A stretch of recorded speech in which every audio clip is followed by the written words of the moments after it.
Malam itu Jennifer menjadi karyawan terakhir yang masih berada di kantor. Saat semua orang pulang untuk menyambut libur Valentine, Jennifer justru bersiap terbang menemui mantan tunangannya di New York. Namun tanpa ia sadari, perjalanan pulangnya malam itu berubah menjadi mimpi buruk ketika dirinya terjebak di dalam lift bersama seorang pria misterius yang ternyata menyimpan obsesi mengerikan terhadap dirinya. Daripada spoiler terlalu jauh, langsung aja kita masuk ke alur ceritanya.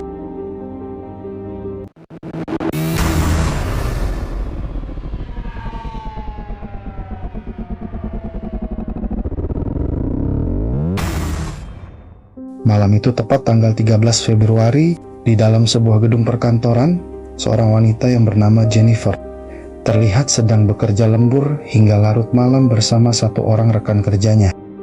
Namun setelah menyelesaikan pekerjaannya, rekan kerja memutuskan untuk pulang lebih awal. Mengingat malam itu adalah malam Valentine, Jennifer yang mengetahui itu tidak langsung ikut pulang. Sebaliknya dia memutuskan mengirim email ke mantan pacarnya yang berada di New York dan juga memesan tiket yang akan berangkat malam itu juga, demi merebut kembali hati sang mantan, di mana dia berharap hubungan mereka dapat kembali seperti semula lagi. Dan setelah selesai menyelesaikan pekerjaannya, Jennifer yang tidak ingin tertinggal pesawat bersiap dan membawa semua perlengkapan, bahkan tidak lupa mengambil permen untuk dibawa di dalam perjalanan. Lalu di lantai yang lain, ada seorang pria bernama Joe yang kebetulan hendak pulang dari kantor tersebut. Dan terlihat dari kamera CCTV, karena saat itu kantor sudah benar-benar kosong. Lalu terlihat Jennifer dengan tergesa-gesa memasuki lift yang berada di lantai 49 dan bertemu dengan Joe yang memasuki lift yang berada di lantai ke-42. Awalnya, di dalam lift itu, suasananya begitu canggung untuk mereka berdua. Agar suasana mencair, Joe berinisiatif memulai pembicaraan. Namun ketika itu Jennifer yang tidak mengenal pria itu hanya menjawab seperlunya saja. Joe pun tidak kehabisan akal. Dia menunjukkan sebuah coretan bergambar yang ada di dinding lift tersebut. Namun ketika Jennifer baru melihat gambar itu, entah kenapa tiba-tiba lift berhenti. Mereka pun kaget, tapi di sini mereka merasa mungkin hanya gangguan listrik. Dan di situ Joe menekan tombol untuk meminta bantuan dan mencoba memaksa membuka pintu lift dari dalam. Dan mereka juga mencoba melambaikan tangan ke arah CCTV, berharap bantuan segera datang. Joe juga memastikan ternyata mereka tidak mendapatkan sinyal, karena memang mereka berada di dalam lift dan tepat berada jauh di dalam bawah tanah. Dan di saat ini Jennifer juga mulai panik, dia takut jikalau ketinggalan pesawat. Setelah menunggu waktu yang cukup lama, mereka kembali mencoba buka pintu lift, tapi tetap saja itu sangat susah.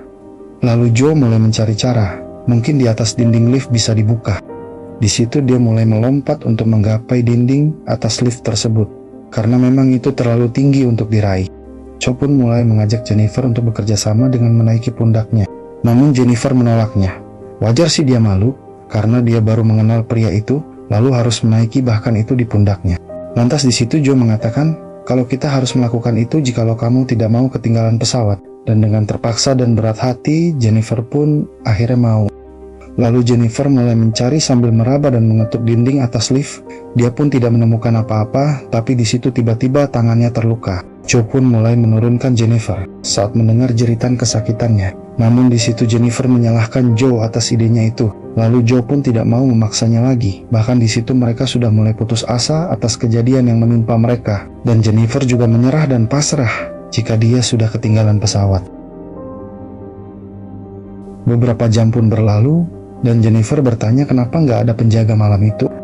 Meski sudah telat, tapi dia hanya ingin keluar dari ruangan itu saja. Joe mencoba menghibur Jennifer dengan candaan-candaan kecil, hingga Jennifer pun mulai melihat perhatian Joe, dan akhirnya pun mereka mulai berkenalan. Lalu entah sejak kapan ternyata Jennifer sudah menahan rasa ingin buang air kecil. Joe yang mengetahui itu menyuruh agar dia buang air kecil di sudut lift saja dengan menggunakan jaketnya. Sebenarnya Jennifer tuh sudah nggak tahan, tapi di situ dia terlalu malu untuk melakukannya di depan Joe. Ia pun terus berusaha menahan rasa kebeletnya. Joe yang menyadari itu memberikan termos minumnya untuk Jennifer, agar Jennifer bisa melakukannya di sudut lift dan tidak menyebabkan bau dengan menampungnya di situ. Akhirnya Jennifer pun melakukannya. Tapi Jennifer menyuruh agar Joe tidak melihatnya dan menutup telinganya. Dan Joe pun membalikkan badannya. Di saat yang sama, Jennifer pun mulai menampung air kencingnya. Dan setelah lega, akhirnya dia pun menyuruh Joe untuk membalikkan badan. Di situ Joe tersenyum dan mengatakan, ternyata masalahnya sudah selesai. Mereka merasa seperti dalam penjara, terkurung berdua di dalam lift. Lalu mereka pun mulai bercengkerama bersama, melakukan permainan, membuka botol minuman yang dibawa Joe, mabuk bersama, hingga bercerita tentang hubungan percintaan. Jennifer bertanya pada Joe tentang tempat paling aneh yang pernah ia gunakan untuk bercinta. Joe yang terlihat malu meminta Jennifer bercerita lebih dulu. Jennifer pun mengatakan kalau dirinya pernah melakukannya di perpustakaan bersama mantan pacarnya semasa kuliah. Setelah itu Joe pun mulai berani bercerita tentang pengalamannya bertemu seorang wanita di pantai. Mereka juga mabuk bersama, lalu melakukannya di dalam mobil. Sampai akhirnya, Joe mengatakan kalau pembicaraan itu mulai membuatnya terangsang. Lalu di situ Joe juga meminta maaf atas kelancangannya karena merasa sudah kelewatan. Tapi di situ Joe melihat Jennifer sepertinya juga merasakan hal yang sama, dan ketika Joe mendekatinya, dia juga diam dan malah membalasnya. Hingga akhirnya mereka pun terbawa suasana dan melakukan hubungan intim di dalam lift tersebut. Belum juga selesai, ketika Jennifer di atas, Joe yang kenikmatan mengatakan kalau dia jatuh cinta pada Jennifer. Spontan Jennifer segera bangkit lalu memakai pakaiannya dan mengatakan ini hanya lampiasan sesaat saja, karena dia nggak bisa mencintai selain sang mantan, dan mengatakan kalau Joe harus melupakan kejadian ini. Mendengar perkataan itu, ekspresi Joe langsung berubah. Sambil memakai baju, Joe mengatakan kalau dia lebih baik dan tinggalin sang mantan itu. Jelas Jennifer langsung kesal mendengarnya. Namun tiba-tiba Joe mulai jujur dan mengatakan siapa dirinya sebenarnya. Joe ternyata bukan seorang karyawan penting di perusahaan itu, melainkan hanya petugas keamanan gedung. Lalu dia mengeluarkan ponselnya dan menunjukkan rekaman CCTV. Jelas di situ Jennifer langsung kaget dan tidak percaya ketika mengetahui kalau Joe merencanakan ini sejak lama. Dan dia juga yang mengatur kalau lift ini menjadi macet. Dan Joe juga mengatakan kalau tidak ada seorang pun yang pernah peduli padanya hanya karena statusnya hanyalah seorang satpam. Joe kemudian mengeluarkan kunci lift dan membuka pintu panel. Jennifer yang ketakutan langsung mengatakan akan melaporkan ke polisi. Pertikaian pun tak terelakkan. Saat Jennifer merebut kunci itu, tanpa sengaja kunci panel lift rusak patah. Melihat itu spontan Jennifer memukul Joe di kepala hingga terjatuh berlumuran darah di lantai. Di saat itu Jennifer langsung panik dan mengira Joe sudah mati. Kemudian Jennifer mendekati dan melihat keadaan Joe. Tapi tiba-tiba Joe terbangun dan memukul kembali Jennifer dan mereka pingsan berdua. Saat Jennifer terbangun dari pingsannya dan melihat Joe ternyata sudah sadar lebih dulu. Saat itu Joe telah membongkar kotak hadiah yang sebelumnya dipersiapkan Jennifer untuk mantannya. Dia juga mengenakan kemeja dari hadiah itu sambil menyuruh Jennifer membuka kotak lainnya yang berisi cerutu lengkap dengan gunting dan korek api. Joe lalu menyalakan cerutu tersebut sambil menghina Jennifer dan mengucapkan selamat hari Valentine padanya. Tak lama kemudian, Joe meminta maaf karena telah membuat Jennifer takut. Ia berharap Jennifer mau berdamai dengannya. Jennifer hanya diam tanpa menjawab. Setelah itu mereka kembali mencoba mencari cara untuk keluar dari lift melalui pintu darurat di bagian atas.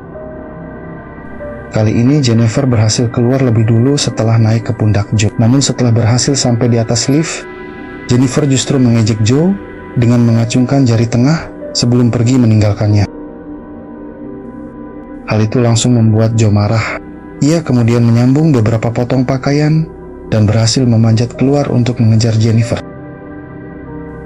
Jennifer yang berhasil menemukan pintu darurat mulai berteriak meminta tolong, berharap ada seseorang yang mendengarnya. Tapi semua sia-sia. Ketika Joe menarik kaki Jennifer, lalu mereka berdua pun jatuh ke dalam lift dan pingsan kembali.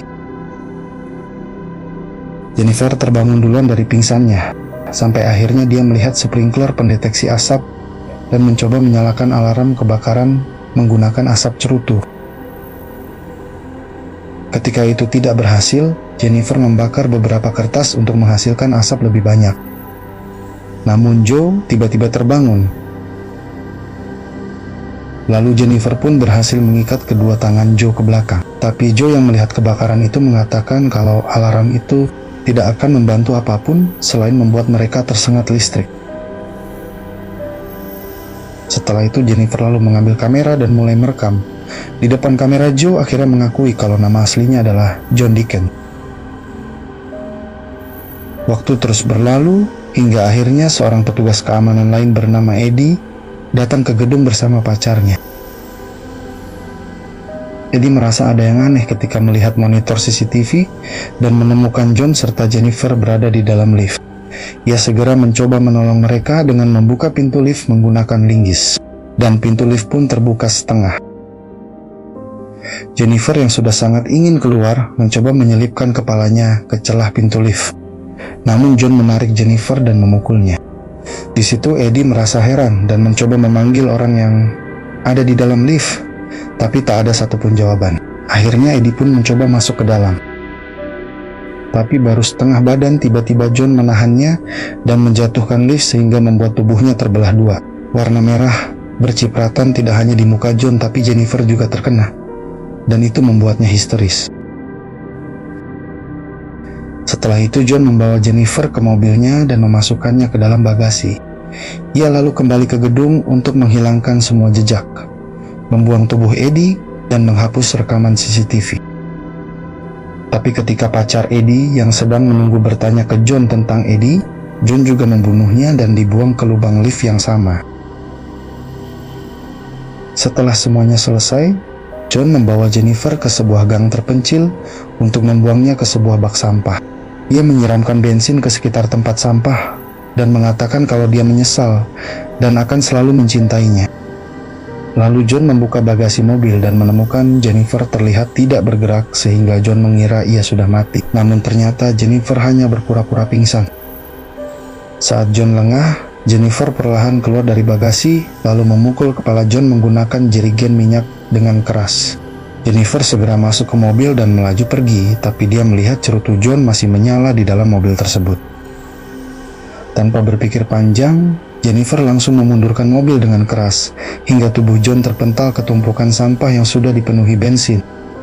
Jennifer kemudian mengambil cerutu yang masih menyala dan melemparkannya ke arah John.